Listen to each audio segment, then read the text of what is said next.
Support for Opinions While Black comes to us from Houston Furniture House. Log on to HoustonFurnitureHouse.com for all of your indoor home furnishings. Use the promo code Opinions While Black and get yourself a special discount courtesy of Houston Furniture House. Again, that is HoustonFurnitureHouse.com. Tell them all I sent you. The following content is dedicated to the cougars that think they're going to fuck all the Morehouse grad students at the Freaknik. Start the show.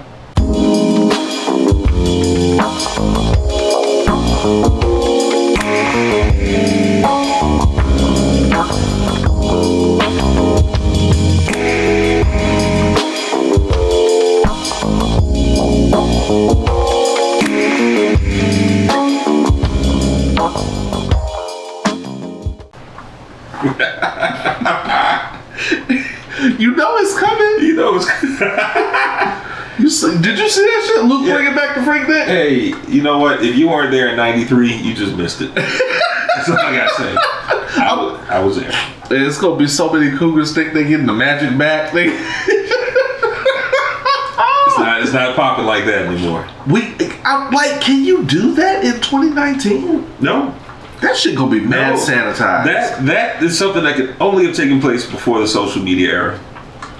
You know, somebody was talking about bringing back Kappa Beach Party, too. Do not do that either. Absolutely not. Do not do that. Nobody will have a job. Y'all talking about building black wealth. You can't build black wealth and then get fired on Monday. You can't talk about Hotep build black wealth on Friday and then get your ass fired because you got caught up on Monday. I'm just saying. Can't do that. Fuck that. Catching cases left and right. Nigga. I'm not gonna act like I wouldn't be one of them. I'll just be real with you. Hey man, you're in a whole different bracket. I know, married life. I'm just saying this podcast takes on a whole different theme. If you got sexual assault charges, yeah, can't do that. Can't get caught up on camera. Opinions while convicted. Oh shit. Niggas plus alcohol plus information equals opinions while black. Your black ass cheat sheet for the week in foolishness and fuckery. I am your boy Oz. I am D. Randle, and I'm confident that any pending investigations against me will completely clear my name. Seems to be going around these days. It is, and we will definitely get to that. Is this in the way or anything? No, we good. Okay. Yeah, indeed it is. We will definitely get to that. It was a weird week. It was a long week. It was a long, weird week. Like, it was a very strange week for the culture. Yeah. People wore me out, man. I had to take a full 2-day break from online because, oh my goodness, man. People wore me out in record time. As a matter of fact, we can jump right into it. Humans ain't shit, because this week, Lady Cardi Benjamin was the topic of conversation for most of the week. Let me tell you something. Wait. Okay. You forgot something, man. I did. It's sitting right here too. We did. You right. Damn you. You right. Can't go without that opening shot. Here's to goddamn, we on episode 36? 36. Shit, I don't even know a good 36. 36 chambers. Oh shit. Take this for the children. Click, let's go. Okay. Very nice. Now you can start. Yeah, now you can proceed. Now we can get into it. Humans ain't shit. So like I say, the Cardi B shit jumped off. Oh, you know what? Before I even do that, real quick, we have to recognize the death of Tech Nine. Did you know about this? I heard about it, and I actually had to go back and read about it. Now, for those of you that are not in on this, or that might be confused, we are not talking about Tech Nine from Kansas City. From Strange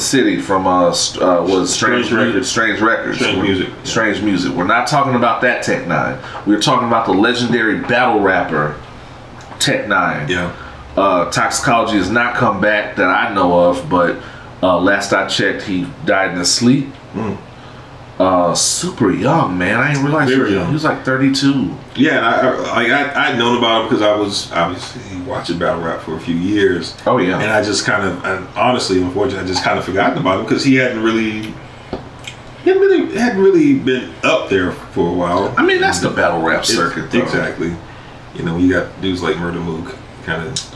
Fucking Mook. I'll get to that later. Fucking Mook. But yeah, by all accounts, from what I understand, nice guy.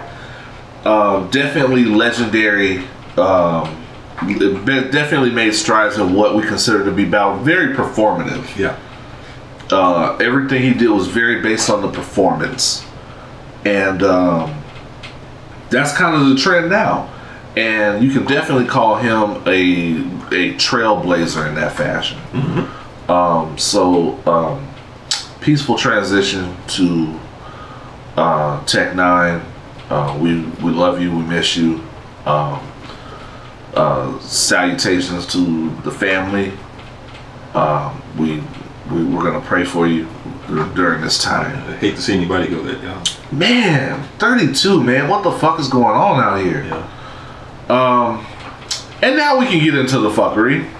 Like I say, humans ain't shit because Cardi B apparently somebody dug up I guess it was a live? 3-year-old Instagram live. 3-year. I need to know who is digging through these things and finding these things. Who gets paid to go back 3 years and find your live from 3 years? The Barbs. Yes. Good answer. And so they dig up this shit about Cardi B where she said that back in the day, as a stripper, she used to fuck. I guess she used to, fuck off the books. Mm-hmm. And she would drug niggas and rob them. Yep. So, just so we're clear, a 3-year-old live about something she did years before that in the strip game. I feel like she's also rapped about this shit before too. Did she? I feel like it, but I don't know. I wouldn't be shocked.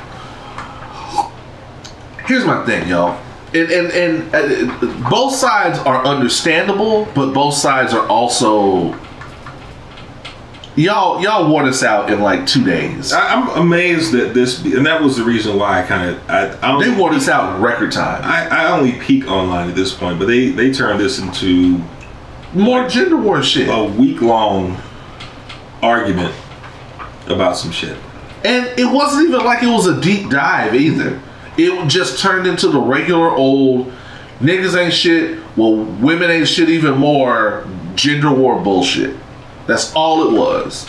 And that's all y'all wanted it to be, and there was no deep dive on it. And there could have been. Let's be clear. What she did was not good. It's not something that should be smiled upon at all. It is not. It's not good to take advantage of people, incapacitate them, and then rob them. With that said, there were a lot of people that I kind of glanced at who were arguing against her doing this, but they very much glorify and praise music made by men who take advantage of women and do unspeakable things and shoot people. Just so we're clear, Biggie talked all the time about fucking and robbing women. I mean, dreams of fucking an R&B bitch. Listen to that song right now and let me know how problematic that is for you. Does not hold up against the test of time. Y'all do not have the same energy ever about anything, because on one hand, like, look, we can't let all these other acts make it. 50 Cent actively does fuck shit every week. Mm-hmm. I have never heard a single soul talking about canceling 50 Cent. No. Ever. 50 Cent does new fuck shit. He just won a court case for disseminating somebody else's sex tape. He won a court case for disseminating Tierra Marie's sex tape. I didn't hear anything about that. The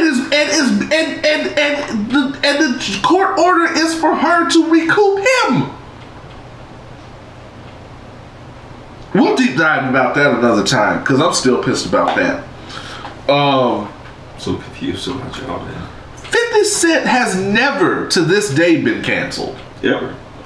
If he has, I've never heard of it. He's giving y'all plenty of chances to cancel him. Every week he does new fuck shit. I don't hear shit about this man. You know who I hear about every week? Cardi fucking B. Who isn't doing shit remotely as fucked up. Not even. 50 Cent is actively doing fucked up things in the present tense. Y'all dug up a 3-year-old live where Cardi B was talking about something she had done years before. Y'all are mad at somebody for talking about something that they probably have not done in a decade. What? So, and before people get twisted out of shape and start talking about statutes of limitations and saying shit like, well, you know, there's no statute of limitations on sexual assault, anything like that. And nor should there be. There should not be. Nor should there be. That's a very valid statement. However, I do, as a rational human being, see a distinction between someone commenting about things that they did in less mature times when they were in a different situation than they are now, not glorifying it today at all, and okay, be mad about it, but damn, man, don't clog up my timelines for a full week talking about some shit because she's obviously not on that shit right now. And again, before y'all get twisted, because I actually saw this argument when someone said, well, you know, they still went after Kevin Hart for, you know, some terms that he said about 9 or 10 years ago. And I was like, the difference between Kevin Hart and this is that Kevin Hart more or less doubled down on what he said, and that made the situation worse. Cardi B, from what I've seen lately, has not tried to double down in any way at all, or say, you know, she responded to it. Yeah, she didn't go, I said what I said. She didn't. She responded to it. But just like a lot, you know, there are things that we've all done 10, 15 years ago, shit yesterday, that doesn't represent who we are today. Dead ass. You know, just say, you know what, Cardi, back when you did that shit, that was fucked up. I'm glad that you've risen above that now. Facts. And move the fuck on. It does not require all this. And you know what? We could have had a really intellectual, we could have had a real deep dive and talked about how we love hip hop in the moments that is glorifying things that we like. Yep. And we love hip hop, and we say all this shit about for the culture, this, that, and the third, but we take every opportunity to shy away from the ugly parts. From the ugly parts of the culture. If it doesn't fit our narrative, yeah, we shy away from that shit. And now that we're trying to be all sanitized and we're trying to pretend like we're living in fucking Wakanda, suddenly the ugly parts aren't convenient, and we don't get to have those conversations. But hip hop in its inception and on into the current, hip hop reflects the people. Yep. Mos Def said this a long time ago. If the people good, hip hop is good. But the people ain't always been good. And hip hop at its purest is a reflection of the artists and what they went through. Yes. We gotta be real that Cardi B came up in an industry that was not built in her interest. Cardi B came up in the sex work industry, and the sex work industry is ugly. Very ugly. It's worse than a lot of street shit that y'all talk about. It's funny that I hear all this shit about Cardi B drugging it, and again, nobody is saying that drugging and robbing someone is okay. No one is saying that. That is not the narrative. No one's saying that, and if they are, fuck them. That ain't right. However, we can't pretend that the sex work industry is so pretty that, look, we can't act like drugging and robbing a nigga is wrong, and we never have the same energy for the countless stories where a nigga beat and robbed a sex worker, or beat and rape the sex worker. That's a hazard. That's a hazard in the sex work business. And then when you get into the trans world with it, and then don't be out here be a trans sex worker. And then a nigga act like he wasn't all the like you weren't all the way up front with him, and he get mad and fucking kill you. I'm just saying. And again, I'm not defending Cardi B at all, but I'm saying we got to be real about all sides of this. Cardi B was getting before she got. Yep. And again, that's not excusing it. It's all wrong. Yeah, bottom line is y'all spent a lot of time on this shit. Y'all spent a lot of time deep diving this shit. Y'all could have been doing a whole lot of other good things.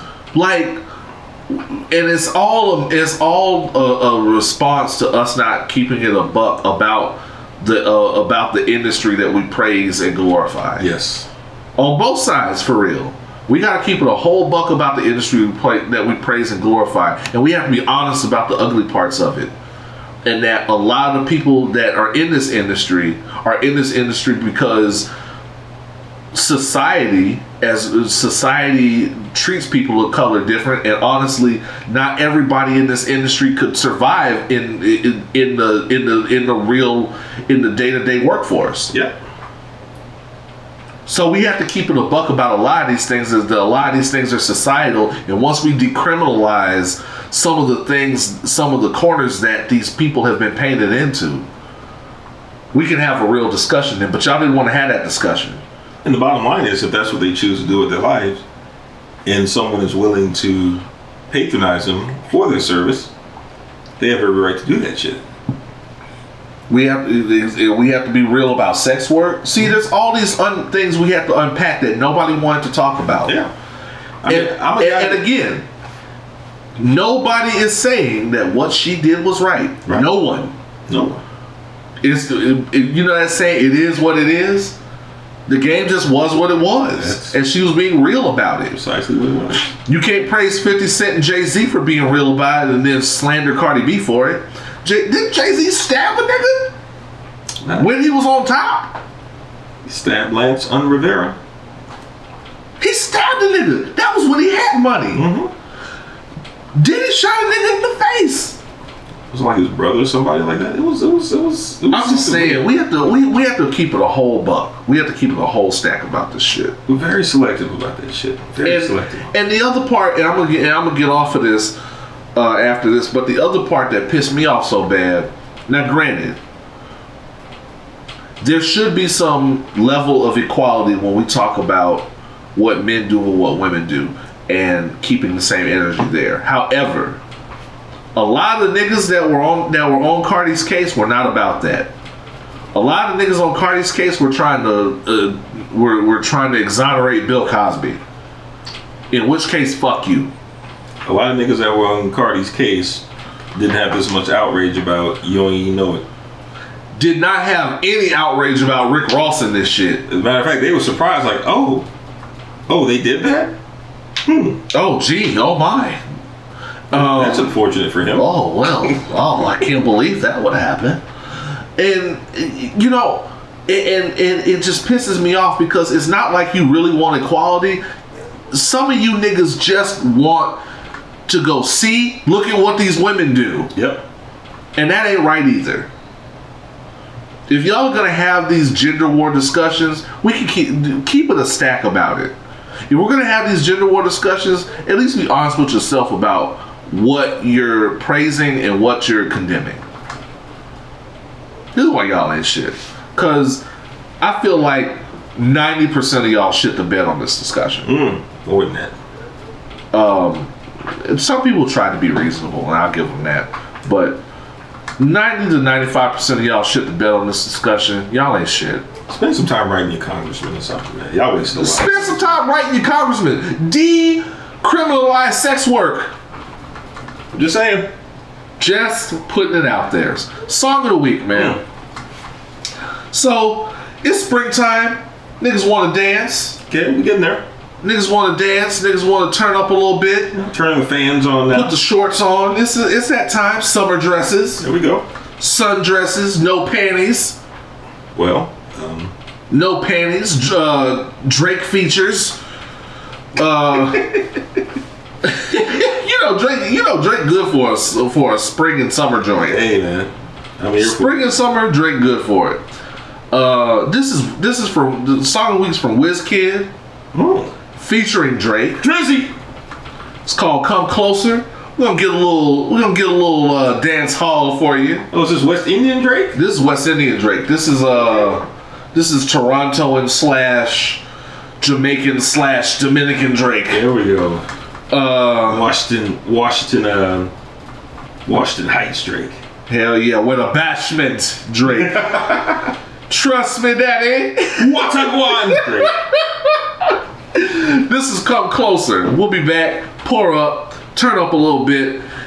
Relax, man. You with Opinions While Black. You're in good hands. Let's go.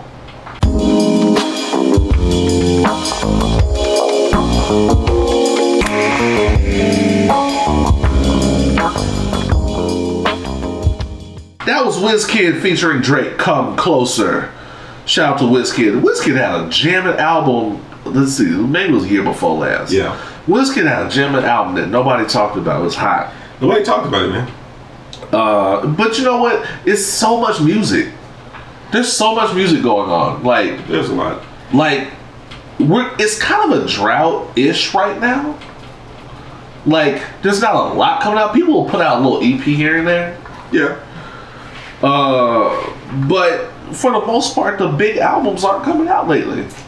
They're all competing against each other, so they're waiting to see who makes the next one. That's true. That's true. You know what? Everybody's waiting on Beyonce. Everybody's waiting to see what Beyonce does. Yeah. Everybody's waiting to see what Rihanna does. Yeah. There's a couple more names smaller than that. Jay. Hove, definitely. Kendrick. We haven't heard a lot from Kendrick. Almost 2 years. Well, I'm not counting the Black Panther. We got the Unmastered joint. Yeah, that was 2 years. Yeah, that was just about Unmastered. Black Panther was last year, but Black Panther was last year. I don't really count that. So people are waiting to see what the big dogs do. Yeah. Especially now when you could just up and drop your shit. Drizzy. We ain't heard from him, except on the Summer Walker joint. Yeah. But yeah, so I think it's that time for music. So when there's hot shit, we'll talk about it. Summer's coming. Summer is coming. Let's see what's going on in the news. I don't really care about this, but we didn't talk about it last week. The saga of Wendy Williams. Okay. Here's what's going on with Wendy. So Wendy took a little hiatus. Some of you know that keep up with that. Why did Wendy take the hiatus?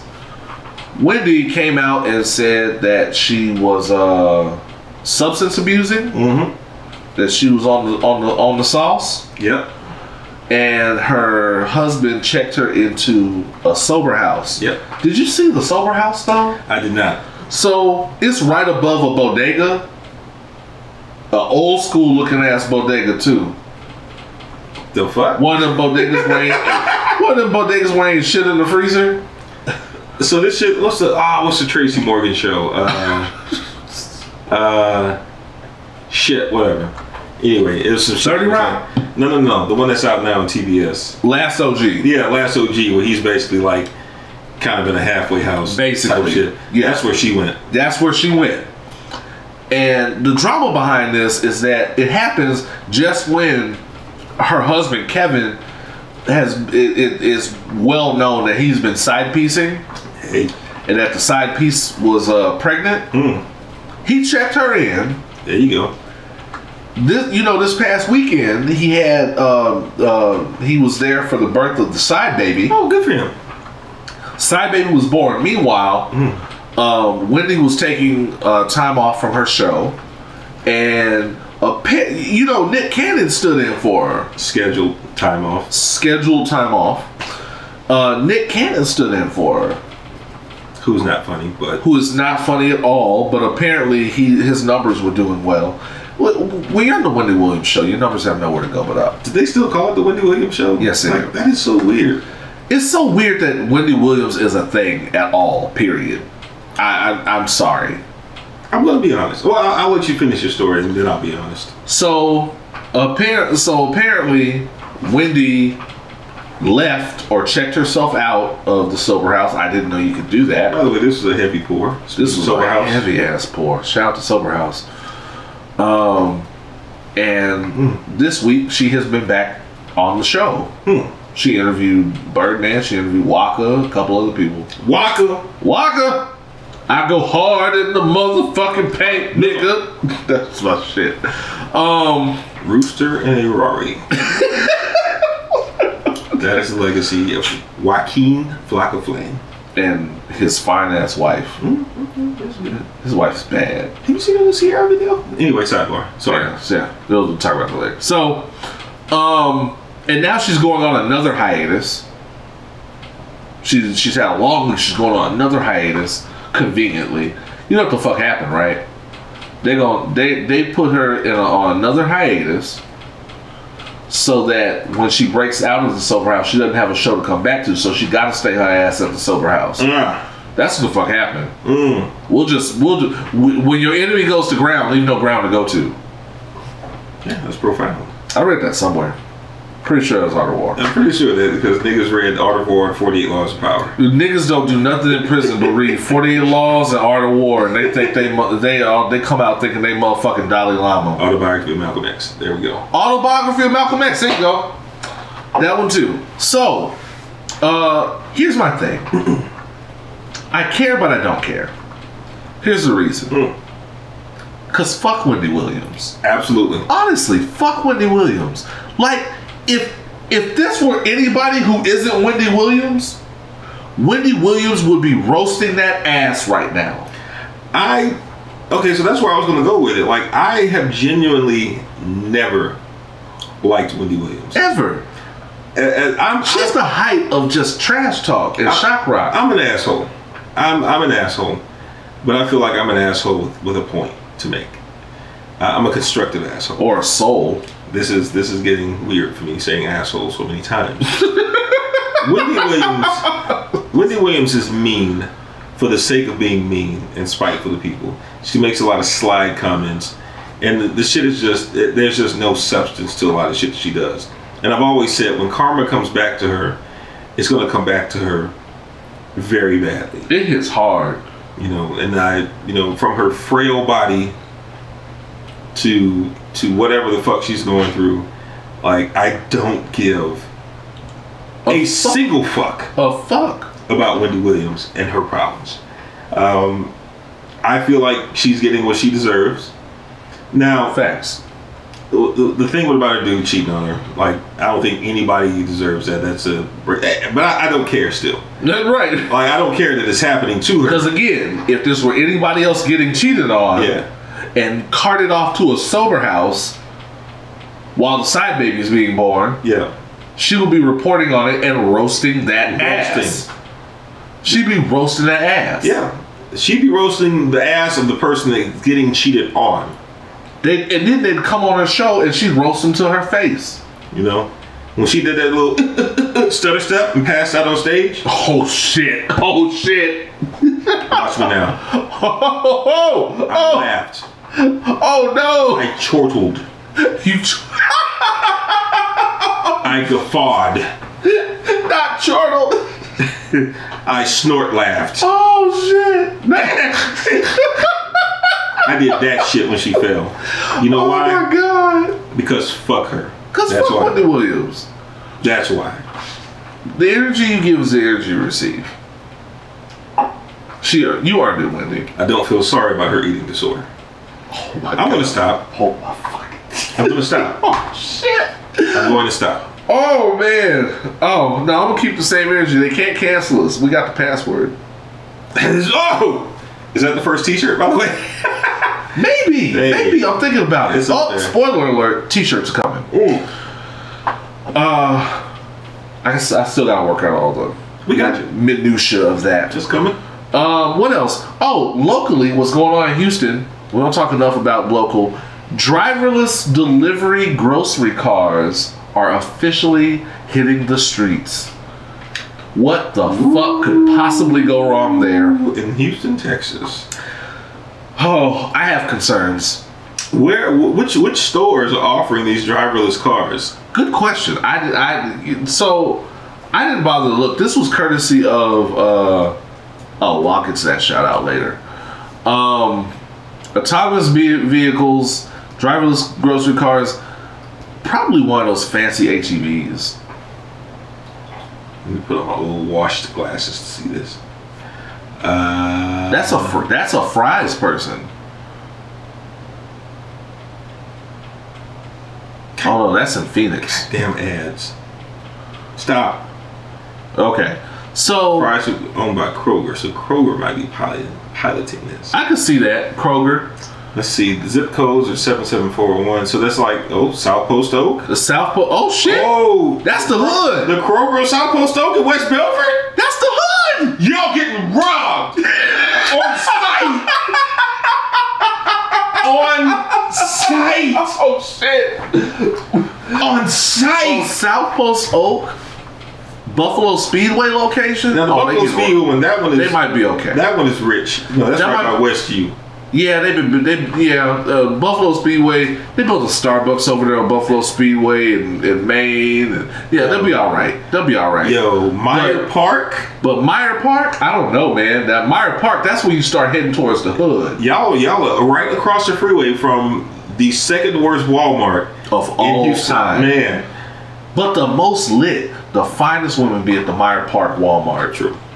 Oh my God! If you want to know the quality of your Walmart, look at how fine the women are. If the women are too fine, get the fuck out of there. Just help them with their groceries. Help them with their groceries, but get the fuck out of there. If you don't get the Tinder profile, keep going, bruh.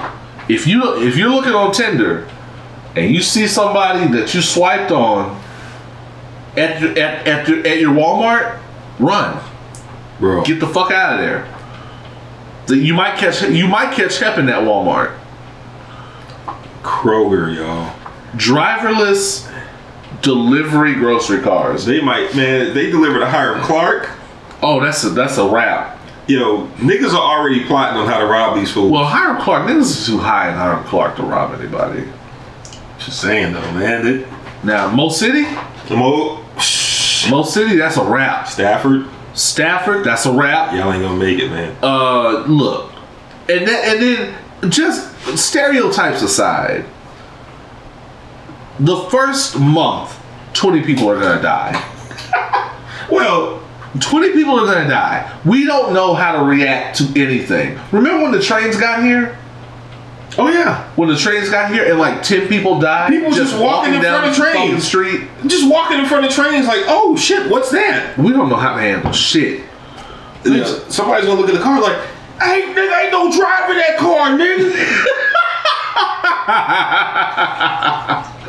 Dog, that's throwed off, man. Oh shit. Hey nigga, roll down your window, nigga. I bet I can get in this hole. I bet I get off in this hole. Watch me drive this hole. Watch this, bro. I'm gonna get off in this hole. And somebody gonna get off in that hole and bleed the block with it. Real talk. Yeah, it's nigga gonna be in the back seat talking shit in his brand new driverless car. Hey, what y'all niggas want, man? This shit's full of bags, nigga.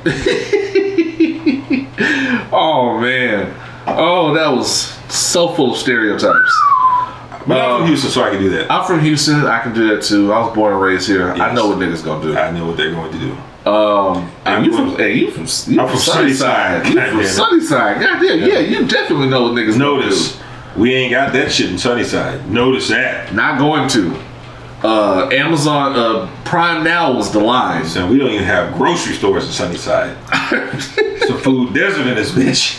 You gotta go all the way to that fucking Watkins joint. I gotta have Whole Foods come to me. Goddamn. What else is going on? Michelle Obama. Obese. Michelle Obama about to do $1 billion. That's crazy. Michelle Obama's book is about to sell $1 billion. That is the most. That's the most that an autobiography has sold ever in the history of autobiographies. The black woman is God. Man. The black woman is God. I want to take a moment to reflect on all the rappers of the world who talk about doing numbers, who talk about first week sales and all this shit. You know, Gucci's book didn't do $1 billion. Who talk about going platinum and diamond and all this shit.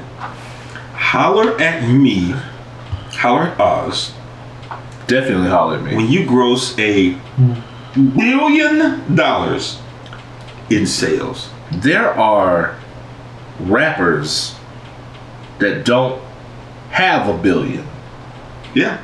There are top tier producer / media mogul rappers that don't have $1 billion. That's literally all of them, except for Dr. Dre.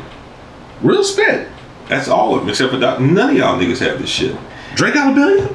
Dr. Dre, because of beats. Okay, yeah, that's fair. And don't get it twisted, that's just books. Don't forget she's touring, selling out arenas. Man. I bought tickets for my mother, sister, and niece to go see her here. And I spent a stack on that. Oh, and that's just for them. See, you're the local insider. That was probably like a discount. That was the Ticketmaster price. Oh shit! Okay, that was the Ticketmaster price. Let me shut my ass up then. You right? Nah, they were like $200 a piece, man. God damn. You know, Ticketmaster also tax on another like. How much were the Joe Budden tickets? They're like $50.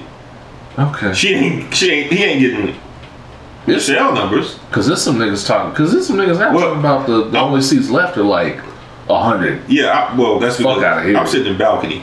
God, I was like, I'm not sitting in good seats for Joe Budden. Where is it? House of Blues? House of Blues. Oh, you'd be standing. Yeah, I'm sitting. No, I mean. Oh, you'd be sitting. It's all seats, but I'm like, I'm not going to get good seats for Joe Budden. Yeah. And his podcast. And they had like VIP packages for like $200 or $300, $400. I don't want to hang out with Joe Budden. For Rory and Maul. I don't want to hang out with Joe Budden. I mean, shout out to them. I love the podcast. But I'm broke. Real talk. I look straight to the cheap seats. I'm gonna be that nigga up there. What's up to all my niggas in the cheap seats? Real talk. You gonna hear me up there. Right along with that whole soundboard. How convenient is that? I'm not gonna do it. It's not my show. Right. They didn't pay for that promo. But Michelle about to do $1 billion. That's huge. That's huge. The black woman is God, man. So shout out to her in her arms, bro. Man. She fine. She's still fine. I want to see if Barry's gonna come out with some heat, though, man. You know Barry is in the lab. I know he is. Yeah, he working on his bars right now. He working on something. Give us that mixtape, bro. Just give us the EP. I just want the bomber jacket that he had, man. The 44 bomber jacket? It was cold. That was lit. Shit was cold. He has to put that out. He got to put that out for the people. The people need that. Oh, man. Anyway. We were talking about new music earlier. New Fonte. Fontigolo. I noticed that there was some new Tigolo, new Tigolo. New Fonteezy. Okay. Again, this is opinions. Okay. Black. This is true. This is opinions. I am, I deeply respect Fonte's lyrical ability. Same. I'm not saying that he is not a good singer. I just don't care for most of his music when he's singing. You're not in the sing-song Fonte. Yeah, it's especially coming on the heels of No News is Good News, which I thought was a phenomenal album. That was some hard-ass rapping. That was a good, it was a good album. Yeah. That was some hard rapping. I was on the way, and he had some really good shit, like Expensive Jeans. Shout out to DJ Cosmos, by the way. Yeah, he had 2 of them on there. He had 2 joints on there. I listened to this new project on the way to work today. Well, let me say I started listening to this new project on the way to work today. I have a very specific regimen that I follow when I'm driving to work at 6:30 in the morning, and it's to listen to music that gets me amped up as much as human fucking possible. That this was not that. This was not that. This was quite the opposite of that. This wasn't even for an exchange. This was very just calm, cool, and collected, and it was. This was like year 1 foreign exchange. Yeah, man. That was a year 1 foreign exchange. I did not want to be in love for the first time again on the way to work. This is what could be sweeter than you. Head ass. sweeter than you. Sorry. Now, and as you can probably tell, I'm the opposite. I love Fonte. I love that. I love sing-song Fonte because Foreign Exchange was like, I mean, I heard the minstrel show already, but my real deep dive into Fonte was DJ Cosmos introducing me to Foreign Exchange. Yep. And so that was the dude I knew. I think I got in during like Connected era Foreign Exchange. Good time to get in. Good album. And so I had a Shout out different. to the homie Nicolay, by the way. Shout out to Nicolay, man. Nicolay is like the Chad Hugo of that duo. I mean, he's a Chad and Pharrell. He's a Chad and Pharrell. You know, and so I loved it, and it made me wonder when we were going to get some more Foreign Exchange. Yeah. Because, you know, I don't think we've had anything since, what is it, Milk and Honey? Sounds about right. Yeah. I have no time to socialize. So, which we've also played on here. Absolutely. I dug it in that way. Now, it's weird listening to that after coming off of such a hard rapping ass album. Yeah. And I think he has more. You know what it is? We reported on this many episodes ago. I think that he is holding off on the hard rapping until we get this little super group. Remember that? He's supposed to be recording with. He's supposed to be doing a little super group recording with Rhyme Fest. And I can't think of who it was. I'm not gonna hold my breath on it though. I don't hold my breath on most super groups. I think honestly what it is that he's found success in both singing and rapping. True. There are very few people, Drake, that are able to do that. That can walk in all those worlds. And it only makes sense for him to cater to both. I wouldn't be surprised if later in the year he came out with some more shit where he was just rapping on. I'm sure it's possible, and he'll do just as well with it. True. Kudos to him for being able to walk in both worlds. True. Not everybody can do it. I also think that we're at an era now with music where you can just be working on some shit, refine it a little bit, and just put it out there, and it not be attached to anything. Just drop it. And we'll call it an EP. We'll call it an EP so we can get in a different a few different circles for streaming, and there you go. There you go. You're securing the bag. You secured the bag in 4 songs. Sounds legit. There you go. So right on with him. Have you seen Us? Yes. Oh wait, no. You said last week you saw Us. I just saw Us. I did. I saw it this week. Before you say that, okay, let's just let everyone know that this will probably contain spoilers. There will be spoilers, and we will mark the time for the spoilers in the description of this video and for the podcast as well. Gotcha. So that you can skip ahead and miss the spoilers if you choose not to listen to them. Right on. And with that said, thoughts. Jordan Peele is a wild nigga. I said that was the first thing I said when I walked out of the theater. I posted on social media. Jordan Peele is a wild nigga. Let me tell you something. It's hard to believe that he was holding out on us like that all that time. When we were calling him and Key fake, Chappelle's that whole time. I'll go further than that. Back when they were on Mad TV. Yeah. This was all he was holding this in. He was just waiting. He was waiting, to stack a little equity, bread, a little equity in the business as well. Probably get a couple of donors. You know what I'm saying? Get a few favors under his belt.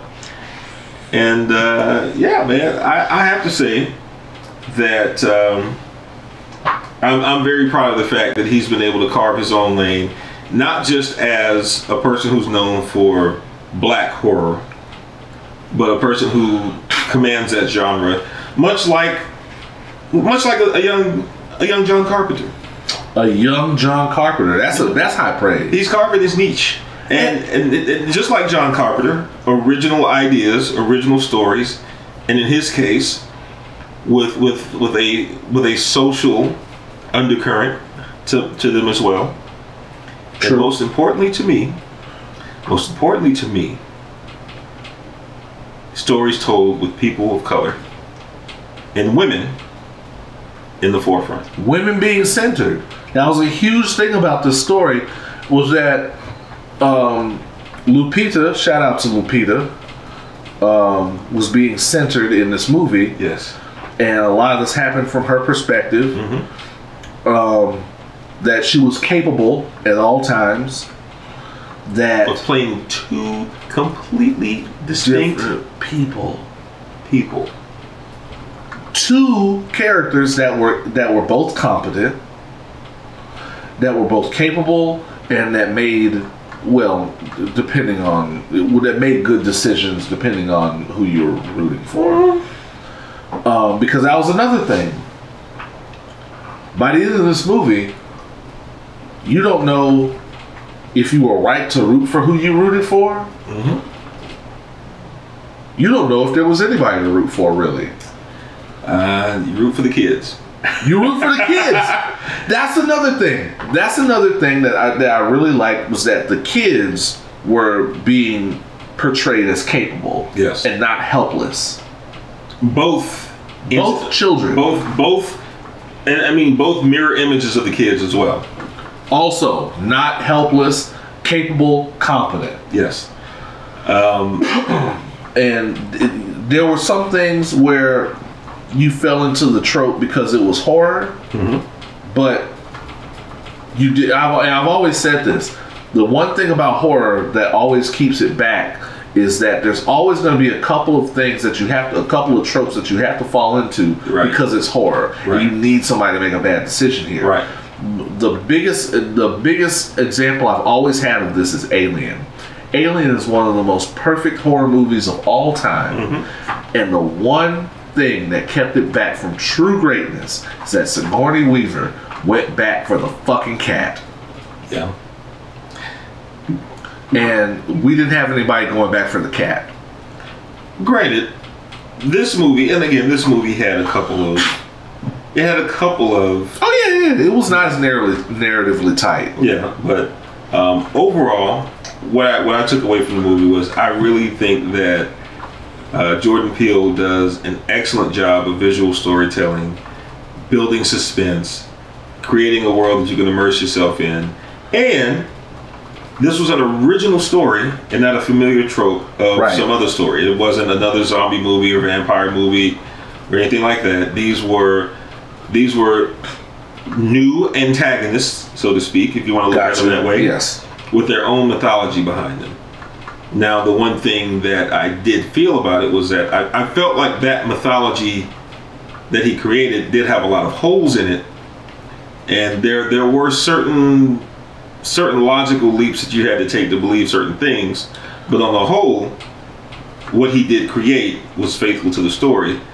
And I think that it was, for me, I usually don't enjoy horror movies. Okay. They don't scare me at all. I usually watch them like they're comedies, because I feel like most of them are purely executed. Most of them rely on jump scares. True. Periods of quiet followed by some screaming shit. But this movie created a sense of tension that just held you captive. When that family stood outside that house, just holding hands and doing nothing. Oh my God! That shit was uneasy, because I just pictured niggas standing in my driveway, looking at me and not saying shit, and how unnerving that would be. We closing all the fucking blinds. All the shit. We locking all the doors. All the shit. Getting all the guns. All the weapons that we have. And we waiting on that ass. And then when she said, and them niggas took off. Oh well, no, we knew what was up. Yeah, I was like, and then here's the other thing. Shout out to Winston Duke, man. Holding it down for big dudes. That's right. Let me tell you something. The thing that I love most about this movie, Winston Duke is like 6'6", mostly muscle. Yeah. But also kind of a thick, fluffy dude, a little bit. As a matter of fact, he said in an interview, when he started the production of this movie, he was still in Black Panther shape. And Jordan Peele was like, actually, I'm gonna need you to soften up. So he could have still been walking out there like, ooh, ooh, ooh, ooh, ooh. But he had to Jordan Peele himself in order to make himself that character. Right, bring it down a little So, I still appreciate the fact that, and his character was representative of so much. And see, I forgave a lot of the holes because in a story like this where a lot of it is rooted in metaphors and symbolism, there are going to be some holes. Absolutely. Because you have to sacrifice. I mean, very few directors can pull this off, but you're going to end up sacrificing a little bit of suspension of disbelief. Yes. For the metaphors and for the symbolism. Right. So one of the things I loved most about Winston Duke was that he embodied. This was a movie about the horror side of classism. Yes. And Winston Duke went from playing this alpha male in M'Baku in Black Panther to playing this nebbish, kind of pathetic. He was annoying at first. He was annoying ass beta male. There was sometimes I was like, dude, shut the fuck up. Like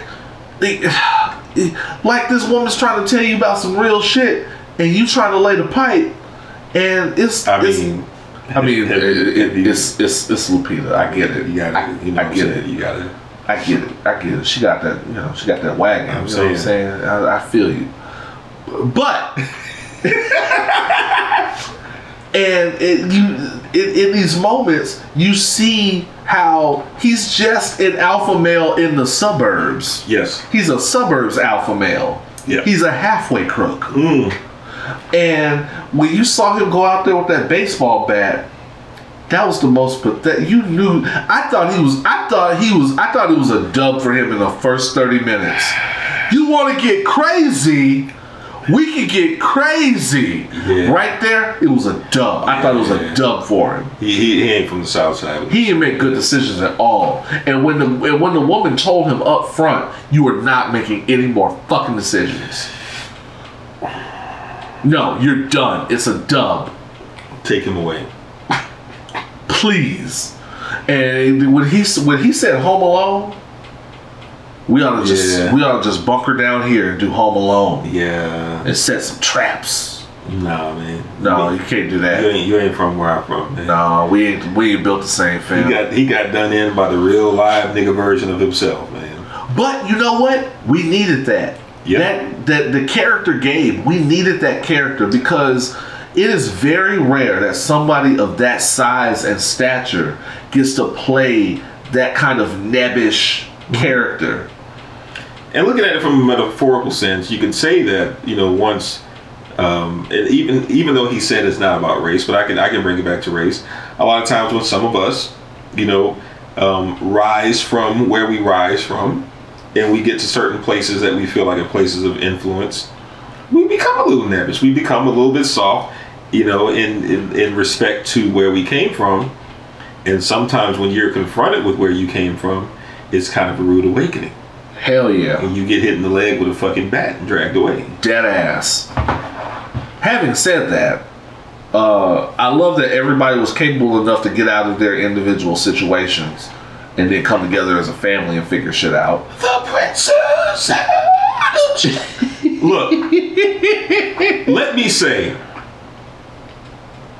that was one of the creepiest voices I have ever heard. It was, bro. And it came out of her throat.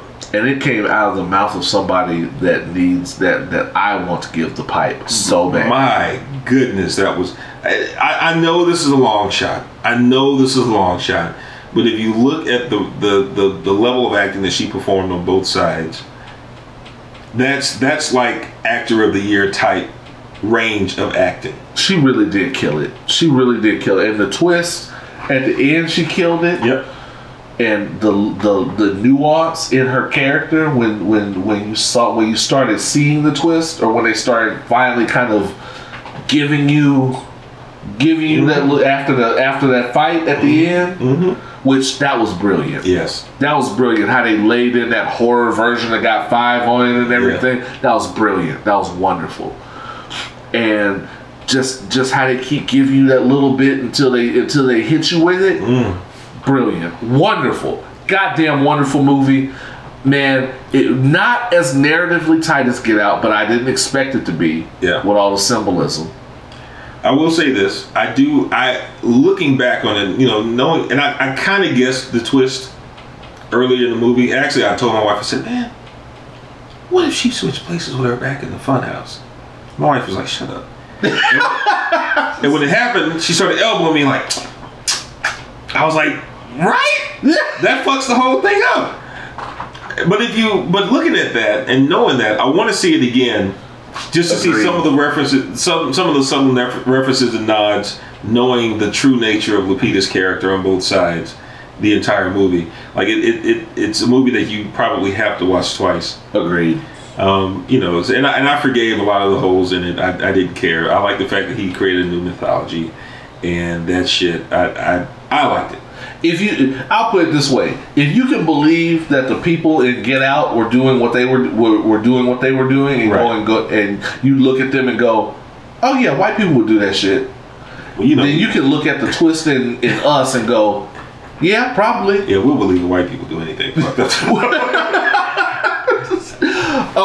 We're gonna take a quick break. Yep. We'll be back with more Opinions While Black. You are experiencing. I'm so blessed. Yes, I am too.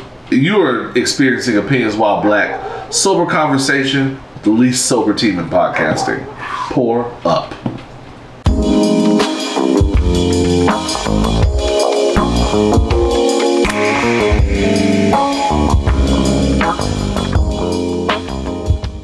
And we are back.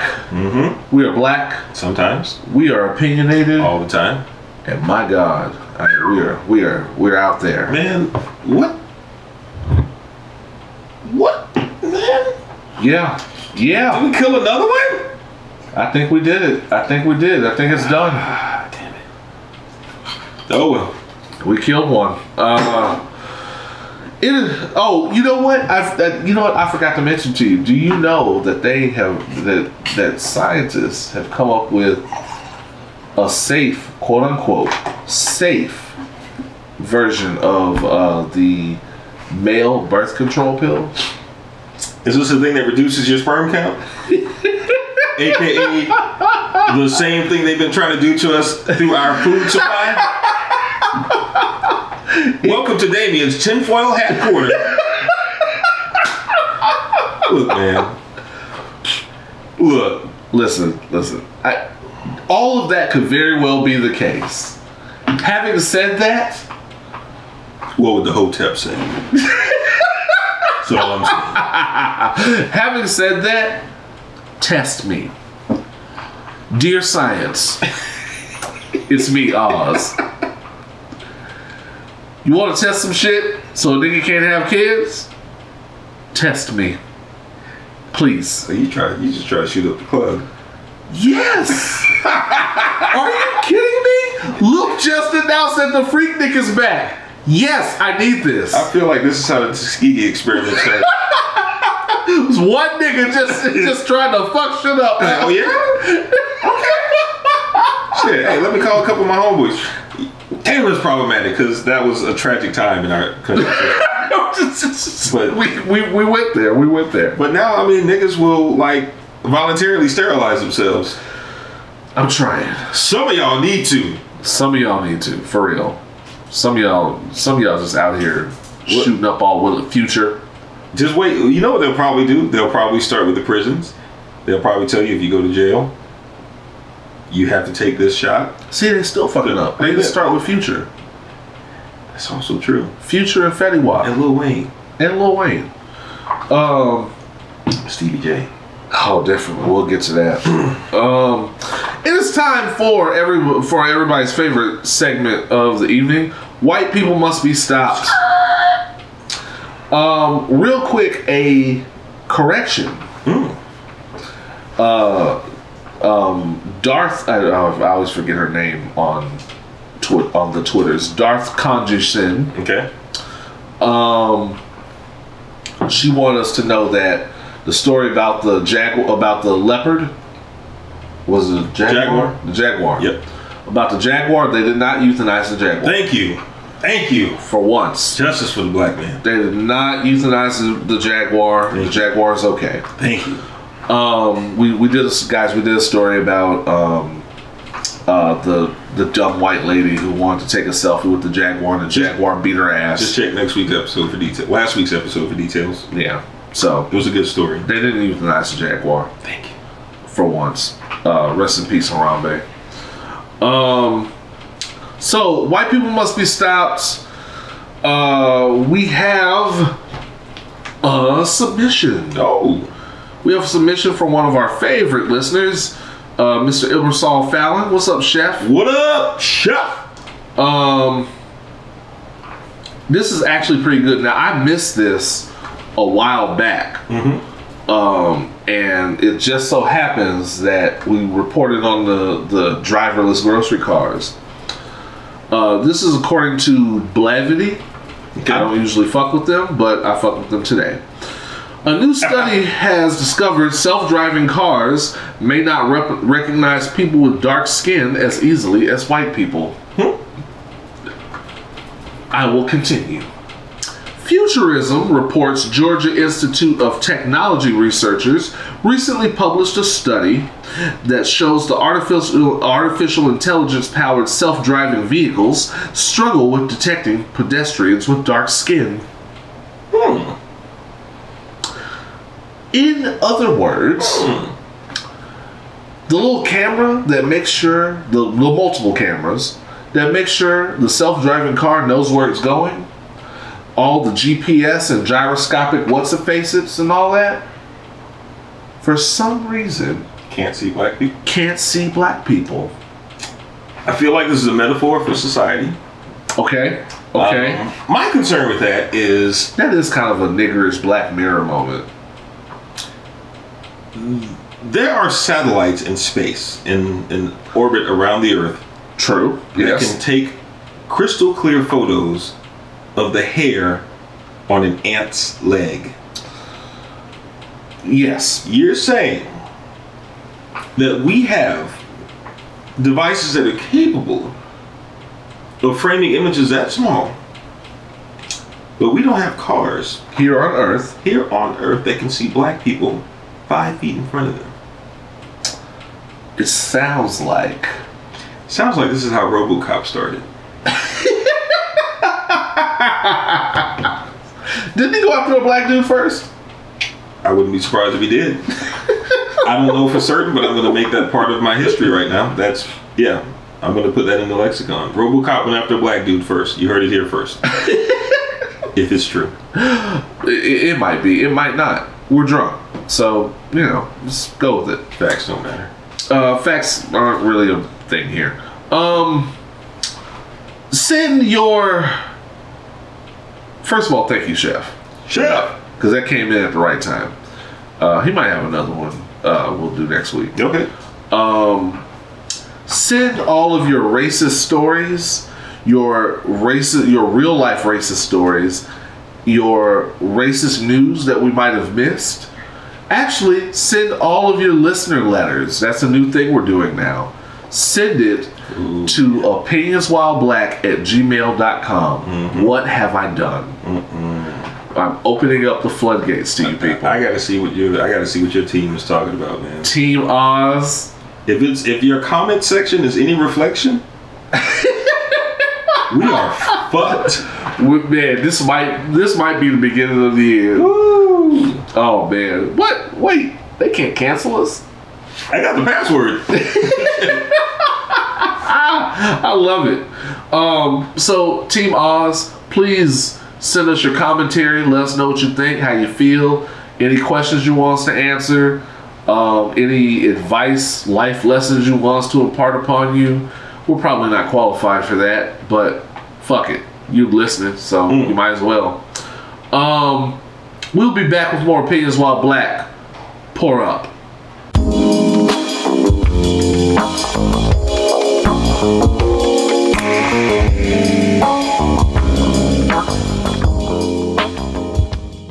And we are back. We are black. We are opinionated. I think we're good and toasted for for the evening. This is not going to be good for whatever comes. This is not going to be good for whatever comes next. It is time for our favorite part of the evening. The top 3 shut the fuck ups. Who are the 3 people in America who need to shut the fuck up? Number 3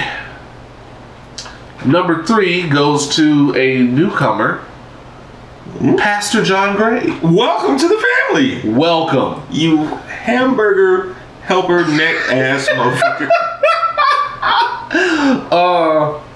So I'm gonna Subway meatball sub beard motherfucker. So Pastor John Gray has asked the congregation at his church, Relentless Church, to contribute to the repair. Oh my goodness! To contribute to the repairs to the roof of the church. The roof is I guess they got a leaky roof or something. It's going to be $250,000 to fix. I know where you can get that from, though. Now, normally this would be fine. Normally. Except it's a little weird, considering, didn't he just buy his wife a Forgive Me car? A $200,000 car, correct. A $250,000. Oh. It's $200,000. Yeah, the car is $200,000. A $200,000 Lamborghini. Yeah. They better use that car to plug up those leaks. Somebody better be sleeping in that car a few nights or something. Y'all, John, this is why no one comes to church anymore. If you are wondering why niggas stop showing up to church, here's why.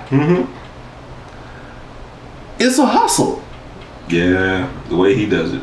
It's a hustle. Your church is a hustle, definitely. You cannot spend $200,000 and then ask other people to spend $250,000. Nigga, that ain't even Price is Right rules. That's your church. Let me tell you something. If I say $10 on the Price is Right, and the nigga next to me say $11, I'm slapping the shit out of him. $1. That nigga, and the $1 nigga can definitely get his ass whooped. That's me getting my ass whooped. God damn it, you fucked me out of my moment to play Plinko with this bitch. This is just not cool. And not only that, he bought the car as a Forgive Me present, didn't he?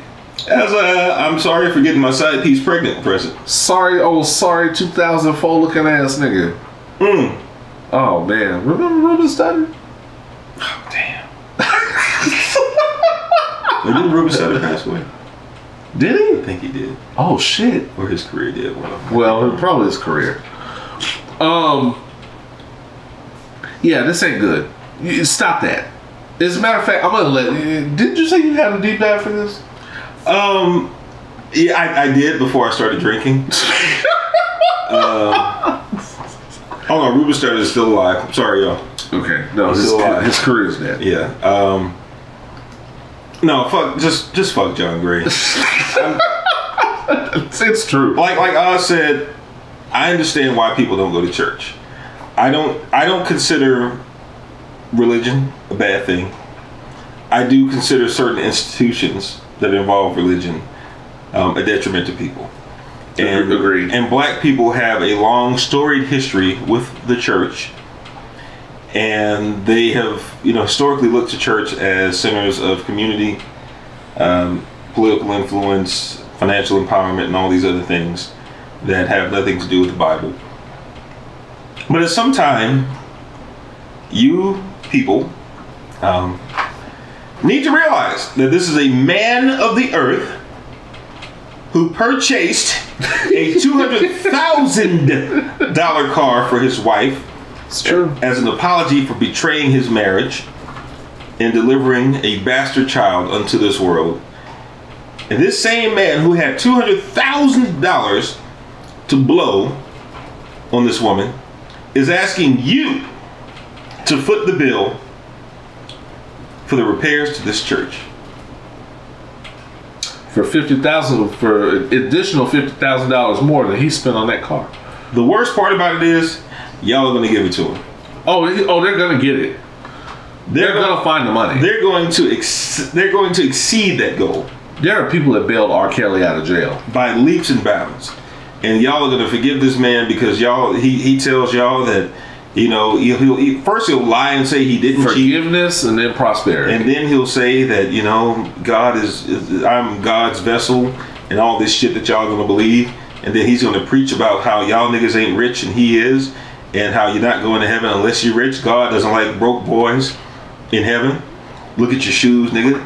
God don't like creases in your shoes like that. Sounds like religious Reaganomics. You know what I'm saying? You need to go get some clean ass kicks before you try to walk through the pearly gates. That's what he's trying to tell y'all.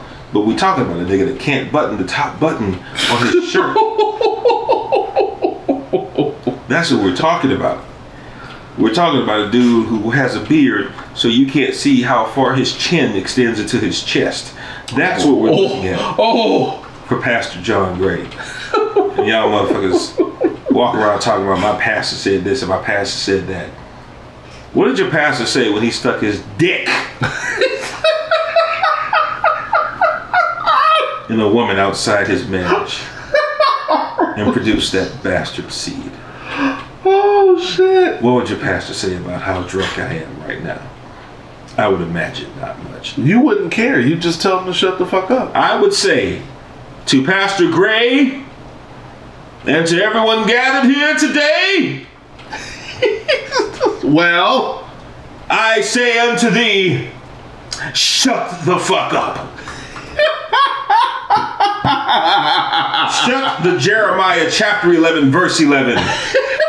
Shut the fuck up.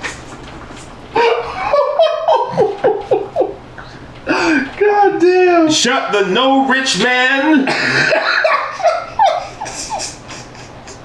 It is easier to pass through the eye of a needle than it is for a rich man to enter the gates of heaven. Shut fuck up. Shut a fuck up the size of a mustard seed. Yes. Oh man. Oh boy. Yeah. John. Yeah. Fuck you, John Gray. Number 2. Stephen Aaron Jordan. Wow. Also known as Stevie J. Oh shit! I didn't know he had a name. So, as many of you that follow me on Twitter know, I'm a big reality TV person. Love and Hip Hop Atlanta has returned. I don't see how y'all do it, man. It's like professional wrestling to me. Point taken. That's my thing. It's like professional wrestling. Point taken. I still watch wrestling, so point taken. Yeah. So, just as real. Just about. Yeah, just as real, just as scripted. Love and Hip Hop Atlanta. Oh, that was the bottom, wasn't it? That was the bottom. Oh, that was the bottom. So, Love and Hip Hop Atlanta has returned in just enough time to redeem the franchise from both New York and Miami's trash ass seasons. And all it has taken is one episode to redeem all the sins of the past 2 spin-offs. Yeah. All is forgiven. It was plenty of drama. And some of it revolved around Stevie J's ever-changing, ever-strange family. Right before the new season started, now as you know, Stevie J's fine ass, I gotta admit, she fine too. Stevie J's fine ass baby mama, Mimi Faust, who is now, I guess she's full lesbian now. She fine for 40 plus. Okay. She's, I think she's turned full lesbian now. Yeah, she's pretty good looking. Yeah, pretty good looking. Right? See what's happening. Yeah. Some big old titties. He fucked up. Yeah, he did. Fucked over her for Jocelyn. Right in the middle, ain't it? Right in the middle. Right in the middle. So, as I was saying, he don't deserve it. Either side, bro. So now Mimi is currently dating Ty Young, a basketball player, and so they're pretty. So as it stands, they seem like they're pretty happy, and they're definitely all over the gram together. And so Ty posted a picture of her and Mimi and Stevie's daughter, Eva, and it was adorable. And Stevie commented on the post saying, "Y'all should adopt. That's cute. Y'all should adopt." Basically throwing shade. But including his own daughter in the shade. Including his daughter in the shade a little bit. And safe to say, Ty had time. You know, Ty doesn't usually jump all in Mimi's drama with the baby daddy. Doesn't usually jump in Mimi's ex drama, all that shit. Ty had time. Quote. The comment set Young off, who retorted, quote, "Adopt Eva? Yeah, she did say I'm like mommy number 2. So you mad because you left your family years ago and now your baby mama number 4 and daughter are loved? Be mad if I'm mistreating your daughter. Not mad because she's loved and getting the attention she needs as a child. Called Stevie an Instagram daddy who only spends time with his daughter, quote, when you have to film for TV like you've been doing." Woo! Wee! Spicy! Woo! Got him, coach. That hurt. That hurt. That was a kick in the nuts. That was some serious damage. Damn. Stevie, listen to me. You rant face motherfucker. Stevie, you piece of shit. You entertaining piece of shit. Listen to me. Listen very closely. Oh. Took glasses off. As somebody who has been keeping up with the Love and Hip Hop franchise for many years now, Not me. I need you to notice the trends. Because this show is mostly like, as far as the main stars of the show are usually the women. Stevie's one of the only people that has an opening credits little boomerang. This is kind of rarefied air for a male to have been involved on the show for so long and has been such a cornerstone. Now, the other male cornerstones in different parts of the franchise that are around Stevie's age: Joe Budden, Okay. Joel Santana, Okay. Rich Dollars, Peter Guns. Peter Guns ain't even on the show no more. Damn. He has learned his lesson. Finally learned his lesson. Just stick to being known for Uptown, baby. Even Ray J has gotten his shit together to a degree. Ray J is a great American. He's got the indoor pool and the outdoor pool. Oh man, he's the best dude I know that got waxed by Fabulous. He's a national treasure. So you'll notice the trend that all the other men on this franchise that are of this stature in the franchise have gotten their shit together. Yep. Joe Budden, for the most part, is very open about the fact that this is all staged. He's very open. He's not committed to any of these storylines. Most of the storylines are very kind of I Love Lucy-ish kind of things between him and Sin Santana. Yeah. As they should be. Joel Santana is very open about getting his life together. He proposed to Kim Bella. He's making amends before he goes to prison. If he went to prison, I don't know. Basically, everybody on this show that's of that age and that stature is getting their shit in order. except Stevie. Stevie is the only one who doesn't understand that this is professional wrestling. Like, it is as if The Rock was carrying an open rivalry with John Cena everywhere he went, and they got into fist fights everywhere. And carried his belt with him. And shit. That Stevie is the only person who seems to really integrate the bullshit that he perpetuates in his real life into this show, and seems to, like, it's weird because the men don't usually fall for this on the show. No, they don't.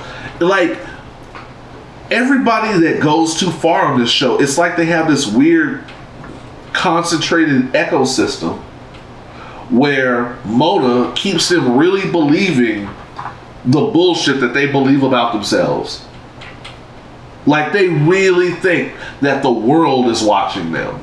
No, it's like some of us. Yeah.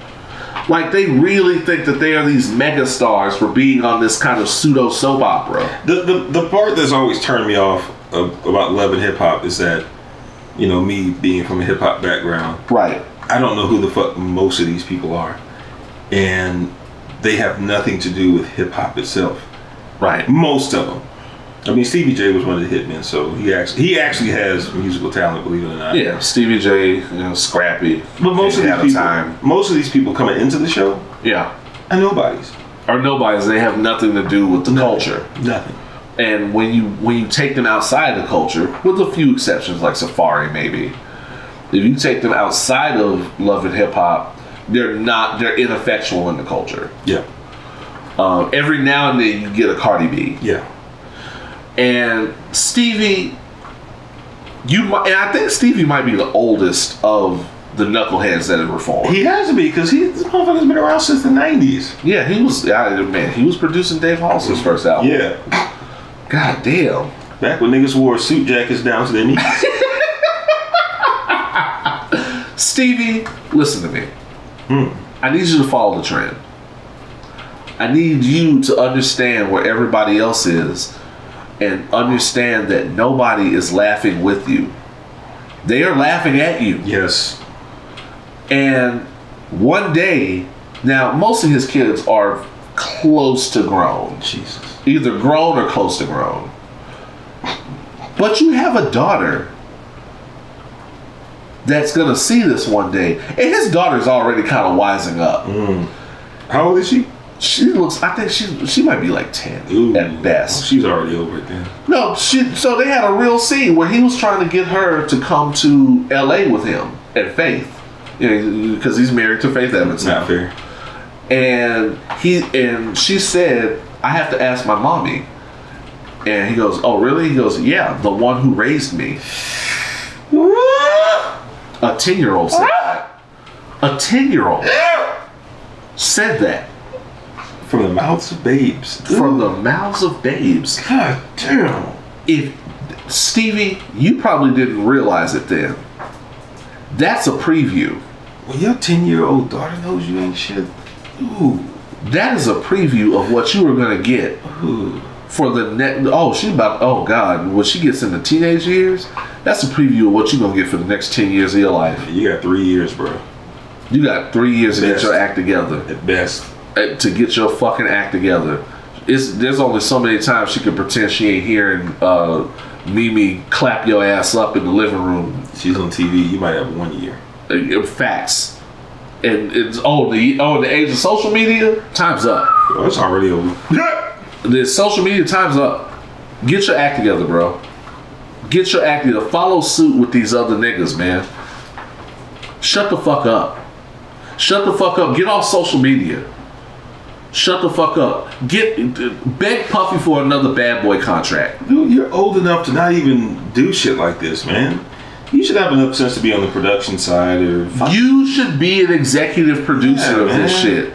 You should have some income in with Mona, but you can't even pay your child support. Oh. Faith Evans is paying his child support.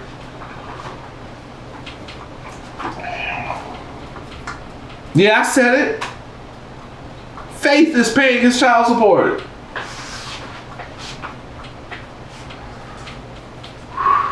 And we wonder why they say the shit they say about us. Shut the fuck up, Stevie. Stevie, get a side job at UPS. Shut the fuck up. And the number one person in America ever who should shut the fuck up this week, by a leaps and bounds, the number one. Ladies and gentlemen, Mayor Rahm Emanuel. God damn. The mayor of Chicago. As y'all know, Jussie Smollett has been cleared of all charges. Charges have been dropped against Jussie Smollett, and the courts say he never lied. So this is a complete and total exoneration. The record has been expunged. There's no collusion. No collusion. Okay. The Jussie Smollett's Mueller reports have come back. They're empty. He didn't do it, or the courts can't prove he did it. One or the other, doesn't matter. Yeah. And Rahm Emanuel is pissed.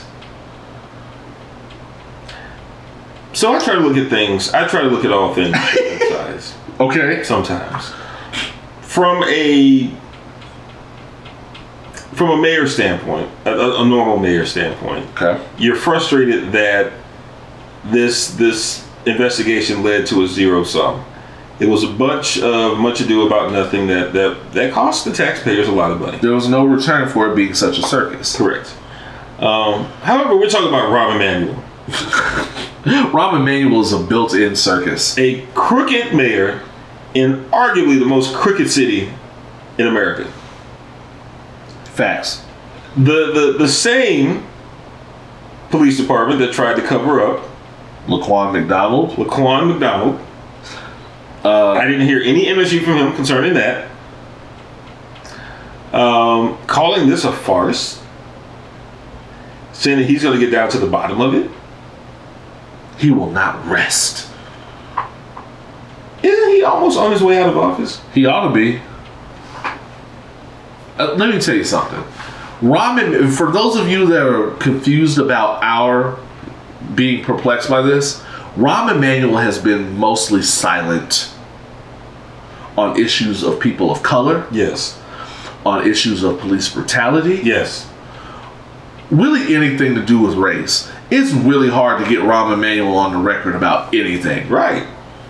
Outside of him keeping his fucking job. Except when a black dude gets over. Except when a black dude, Jussie Smollett, in his eyes, gets over. So you can understand how this seems like a little bit of bullshit to us. And the Chicago PD, they were all swollen in the chest too. Y'all mad. They mad than a motherfucker. It's almost as if we should have shot him. Sorry. It's almost as if the system didn't work out the way it should. What? In your eyes, at least. It's almost as if someone got away with something that you just know they did. Gasp! The nerve. This will not stand. And who else had the nerve to open their big fucking mouth? Trumpelstiltskin. Your boy. This motherfucker said he is going to get the FBI to look into this shit. FBI don't fuck with him. He better hope the FBI don't come and part his ass off. You know what I'm saying? Let me tell you something. Laquan McDonald, silent. You can start with that. Tamir Rice, silent. Get the FBI on that. Sandra Bland, silent. Federal investigation. Let's do it. Eric Garner, nothing. Got video proof of that one. There are what? Michael Brown? We're up to what? 3, 4 Ferguson protesters that have mysteriously turned up dead? Silence. But a gay black man, the nigga from Empire, played a prank. Now we need the full force of the FBI on it.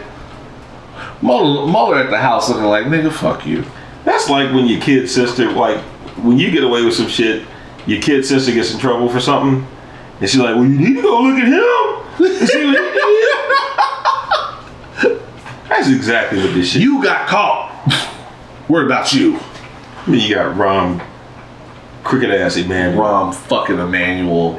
Be mad, though. Man, die mad, nigga. Get the fuck out of my face. And to solve some of the real problems in your fucking city. Because most of the problems in your city are offshoots of bullshit that you haven't cleaned up in years. Create enough hunger, create enough poverty, everybody becomes a criminal. Fuck Rahm Emanuel. And Rahm Emanuel is the king criminal. Rahm Emanuel can suck my dick. Shut the fuck up. Fuck off, man. Real talk. Yeah, he needs to go fuck with the top gang thugs. Oh, that Trump met up with a while back. He said that shit. The top gang thugs. Look. Fuck with them. And I'm not gonna lie, I don't care if Jussie did it or not anymore at all. I never did. You're right, you never did. I don't care whether he did it or not. As far as I'm concerned, the fact that he has pissed Rahm Emanuel off this much makes up for it completely. Well, all is forgiven. If I would just lead right him back on Empire, I would start. Well, I've never seen Empire. I'll watch Empire. I don't give a fuck. I would like to see Jussie just start like trolling Rahm Emanuel with memes and shit. Real spit. This is your time, man. You need to put Rahm Emanuel on one of these in-game memes. Rahm Emanuel in black and white. Avenge the fallen. To this day, my favorite one of those memes is the one of Thanos. It just says "fuck them niggas." That was almost my Facebook profile. Same. But it's public, so I can't. Yeah, true. I gotta stay employed. I gotta stay cool too. Shout out to Thanos. We less than a month away. 27 days. 27 days until Endgame. Oh. D. Randle, have we done a podcast? Man, you know we have. Man, shout out to all the love that we have been getting recently.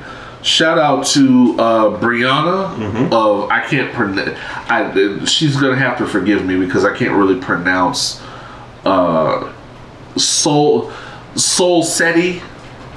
She'll set me straight. Soul Society. Maybe? No, that's not. That's Bleach. Okay.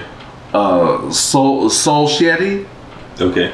HTX. It's basically they highlight things popping around Houston, but she wanted us to know that she loves the podcast and that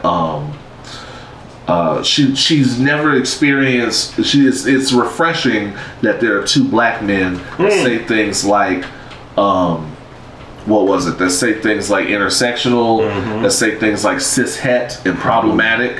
You like when we use those multi-syllabic words. You like that shit, don't you, girl? You like 4 syllables or more, don't you? Like that, yeah. That's how we do it, baby. That's how we do it. You know what I'm saying? I'm married, though. Yeah, I'm not. And you cute. Don't you? So we have another 5-star. We have another 5-star rating. Once again, I don't know who did it, but whoever you are, thank you very much. Thank you very much. Hit them with the air horns. Team Oz, y'all some real ones. Thank you so much for the engagement. We want to push this forward into the spring, into the summer. Yes. We want to make this the biggest summer possible for Opinions While Black. And hold on, and just hold on. There are shirts coming. Oh yes. I said it. It's out there now. I gotta follow through with it. There are shirts coming. So quit asking me in the mentions. Until then. This has been Opinions While Black, episode number 36. Chambers of Death, kid. Chambers. Until then, I have been Oz. I'm still D. Randle. And as always, imparting titties.